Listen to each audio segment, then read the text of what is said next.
saat itu bukan Lesti yang harusnya dilaporkan ya, tapi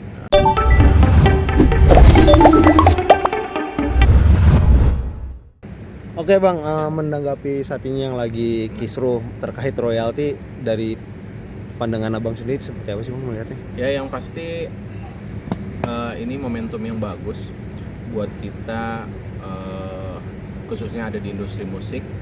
Jadi melek masalah hukum ya, melek masalah aturan, melek bagaimana sebenarnya aturan yang berlaku di skena musik Indonesia terkait dengan penggunaan izin lagu. Jadi semua orang tuh udah mulai memperhatikan undang-undang yang ada, undang-undang yang diciptakan tahun 2014, PP nomor 28. Nah, ini bagus sekali.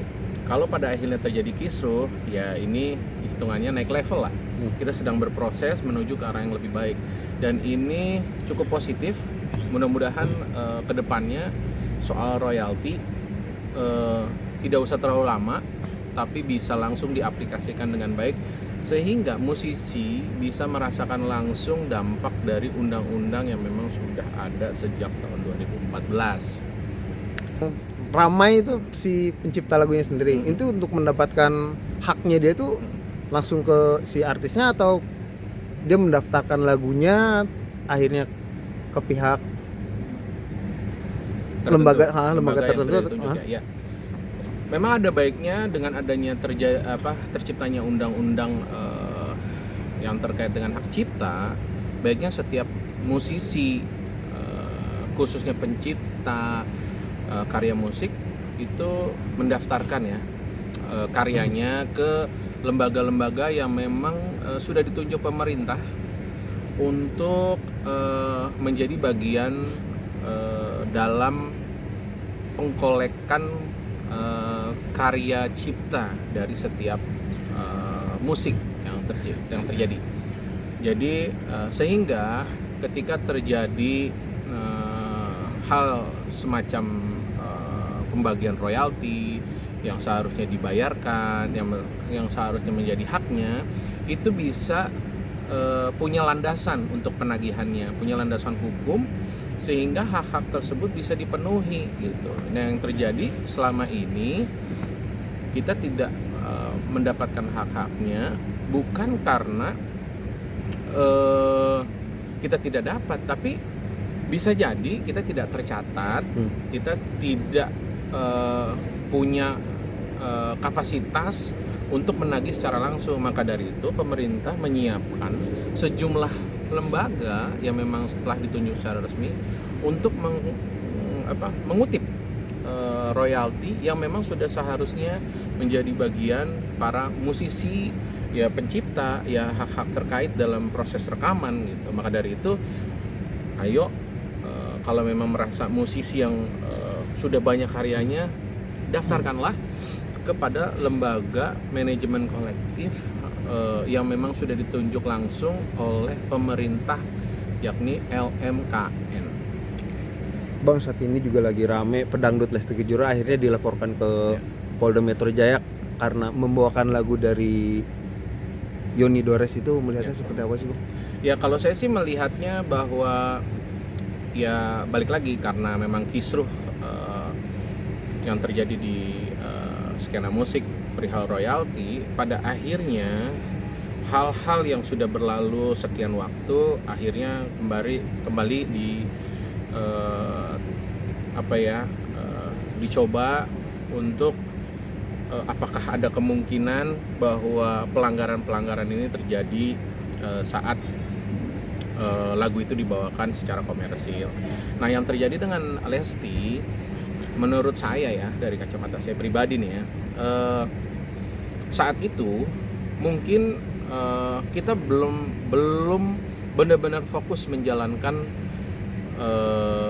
apa yang sudah tertulis di Undang-Undang Hak Cipta PP nomor 28 tahun 2014 gitu ya. Kita belum melek sekali gitu. Kalau misalkan yang kabarnya bahwa Lesti membawakan lagu itu udah cukup lama ya, terus diangkat ulang, itu kita belum pada saat itu. Maka dari itu ketika diangkat kembali baru-baru ini ya memang kekuatan hukumnya lemah gitu, karena secara prosedural belum memenuhi apa yang seharusnya menjadi bagian daripada musisi yang bersangkutan gitu ya, karena lagunya dibawakan tanpa izin ya. Dan menurut sepengetahuan saya ya saat itu bukan Lesti yang harusnya dilaporkan ya, tapi pihak yang menggunakan jasa Lesti untuk menyanyikan lagu tersebut gitu. Itu yang harusnya dilaporkan, karena dalam undang-undang juga pihak penyelenggara adalah orang yang membayar royalti ketika menggunakan jasa penyanyi untuk membawakan lagu yang diinginkan. Seperti itu kira-kira. Jadi kasusnya mungkin lemah, tapi boleh dibuktikan secara hukum karena memang ada undang-undangnya, dan baiknya memang biar lebih terbuka, gamblang, dan mendapatkan informasi yang bagus ya buat penciptanya, ya dilakukan langkah hukum, tidak masalah gitu. Tapi secara kekuatan itu cukup lemah mungkin, karena secara prosedural sudah terlalu lama dan konsepnya berbeda dari hak royalti yang harus dibayarkan. Berarti maksud abang pihak dari Yoni Dores salah alamat melaporkan Lesti? Ya, jadi sah-sah aja gitu, karena yang nyanyi emang Lesti ya. Salah bisa jadi enggak, tapi bisa jadi benar gitu, karena Lesti membawakan lagu itu, mungkin bisa jadi Lesti nggak tahu lagu itu lagu siapa karena requestnya dari penyelenggara gitu ya, karena banyak musisi yang memang tidak tahu lagu siapa yang dibawakan gitu. Nah biasanya penyanyi membawakan lagu orang itu sudah ada izin dari penyelenggara izin bahwa lagu ini akan dibawakan secara komersil, misalkan itu di televisi atau di sebuah acara yang memang punya nilai ekonomi yang cukup untuk dikutip gitu ya. Bisa jadi kondisinya seperti itu. Maka dari itu langkah yang diambil oleh saudara Yoni Dores itu mungkin ada perlunya dan baiknya biar terbuka secara informasi dan benar, dilakukan langkah hukum.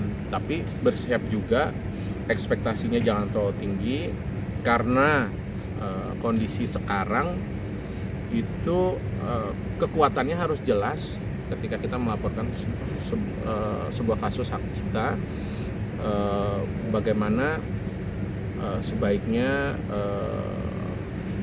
prosedur-prosedur yang dilakukan itu baik atau tidak, palingnya kayak gitu. Bang menegaskan aja bang, berarti yang wajib membayarkan performance rights itu dari siapa ya bang? Nah saat ini yang harus membayar performing rights itu adalah penyelenggara, pihak penyelenggara. Cuman yang sedang kisruh saat ini adalah salah satu pihak yang mengadukan gugatan terhadap konteks seperti ini adalah perkumpulan tertentu, tujuannya untuk menjadikan direct licensing menjadi bagian dalam undang-undang hak cipta. Jadi bisa juga dilakukan penyanyi berizin langsung ke penciptanya. Itu yang sedang terjadi. Tapi secara undang-undang penyanyi boleh menyanyikan lagu apapun asalkan pihak penyelenggara, pihak yang mengundang sudah mendapatkan izin dari lagu-lagu yang akan dibawakan. Jadi konsepnya saat ini nih, seharusnya setiap musisi yang tampil dalam sebuah event komersil yang ada nilai ekonomisnya itu harus melaporkan kepada pihak penyelenggara, agar pihak penyelenggara bisa melaporkan ini ke lembaga manajemen kolektif. Lagu-lagu mana aja yang harus, maksudnya yang harus dibayarkan gitu, karena ada hak moral dan hak terkait yang harus dibayarkan royaltinya dari setiap penampilan di muka umum yang bersifatnya komersil. Bang, ada saran nggak sih Bang untuk kedua belah pihak mungkin duduk bareng atau seperti apa? Ya baiknya ini yang terkait kalau untuk saat ini mungkin kita sudah mulai jelas ya bahwa setiap lagu bunyi-bunyian yang ada di daerah komersil itu memang harus ada nilai ekonomisnya yang harus dibayarkan kepada lembaga manajemen kolektif apapun. Bahkan di tempat kita duduk ini kan ada di kafe juga, itu sebenarnya harusnya bayar gitu ya, ada nilai ekonomisnya. Begitu juga dengan performance. Nah, di beberapa lembaga yang sudah ditunjuk itu ada tools namanya performing rights. Jadi performing rights itu harus dibayarkan dari pihak penyelenggara ke lembaga manajemen kolektif yang sudah ditunjuk. Nah, ada baiknya adalah setiap musisi yang tampil di muka publik secara nilai komersilnya ada, itu harus melaporkan gitu. Dimana dia bekerja sama dengan penyelenggara, paling tidak melaporkan. Nah, kalau misalnya terjadi sesuatu, penyelenggaranya yang akan dihubungi oleh pihak atau yang berkomunikasi dengan pihak lembaga manajemen kolektif. Jadi sebaiknya kita berizin lah, namanya kita orang timur, mau masuk rumah ketok pintu dulu. Itu baiknya memang begitu. Cuman terkadang karena kita juga punya undang-undang di mana yang berkaitan dengan musik, maka dari itu boleh kita menyanyikan lagu siapa aja, tidak dilarang, asalkan lagu itu diketahui oleh penciptanya, kalau bukan yang menciptakan penyanyinya gitu. Maka dari itu laporkan setiap lagu yang akan dibawakan di muka publik yang sifatnya komersil kepada pihak penyelenggara untuk dilaporkan langsung ke lembaga manajemen kolektif, biar ekosistem musik Indonesia berjalan dengan baik, hingga nggak ada lagi nih yang kisru-kisru ngelaporin bahwa nggak izin karena lagunya udah hits gitu, atau udah lama tapi dilaporin. Kayaknya hal kayak gitu udah nggak mesti terjadi. Udah cukup pelajaran kita bertahun-tahun kisruh seperti ini. Kedepannya pinginnya sih harus lebih baik lagi gitu.